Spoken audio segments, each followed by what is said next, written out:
Moving on from question 7 of LSAT PrepTest 141's first logical reasoning section, section 2 over at lawhub.lsac.org, we get to question 8, and we're going to keep our highlight tool ready, and we're going to identify and mark the task first.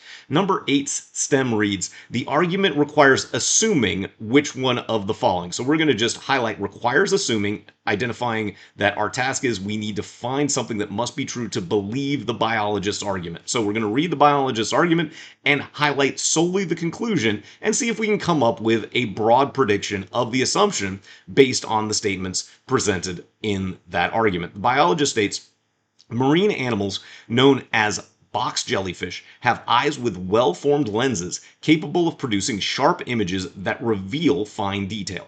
But the box jellyfish's retinas are too far forward to receive a clear image. So these jellyfish can receive only a blurry image that reveals prominent features of objects but not fine detail.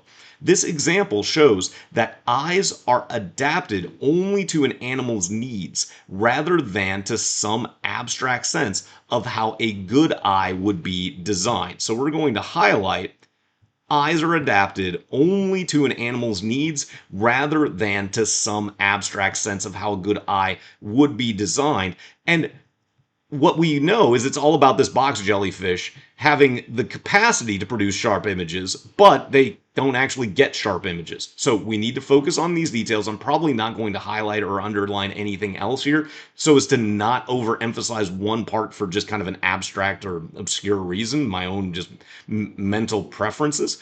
And instead, we just got to focus on that yellow highlighted conclusion. So starting with choice A, thank you for watching this LSAT explanation video. If you're enjoying the tips that it contains, please consider becoming a My Guru YouTube channel member if you haven't already done so. You'll get access to exclusive videos and early access to new LSAT explanation videos as they're produced as well. Additionally, you'll get access to speak with me and potentially discounts on live tutoring as well. So consider becoming a My Guru member today, but for now, let's get back to this explanation. Box jellyfish are the only kind of jellyfish with retinas that do not focus clearly. We don't care about other jellyfish, so as soon as we find the only kind of jellyfish, we know that's not something that the argument requires, and A goes away.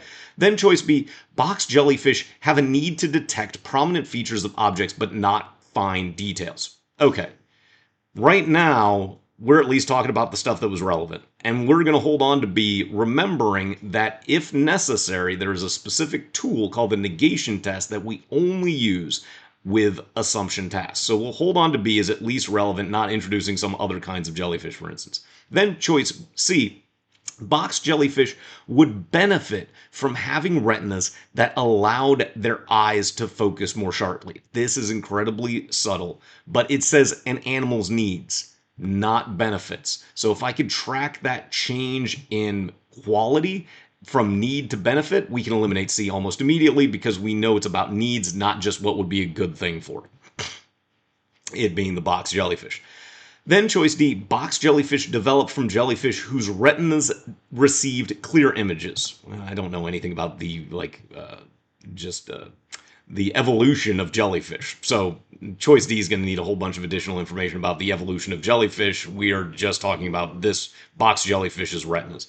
And then choice E, box jellyfish use vision as their main means of detecting prey. Okay, is it going to be the blurry stuff, the clear images, the retinas? I need a whole bunch of additional information. And again, main means of detecting prey is certainly not relevant either. Now, on the exam, if I'm trying to go quickly, I probably just pick B at this point, knowing that it's the only one that was really specifically relevant to the conclusion. But we can prove it by using the negation test. Because if we said box jellyfish have a need to detect prominent features of objects and fine details, well, then it's not adapted to needs because they need the fine details too. So you can use that negation test to prove out that B is a required assumption. But on the exam, if you can avoid having to do that extra step through process of elimination, you'll expedite your evaluation for assumption tasks as number 8 as well.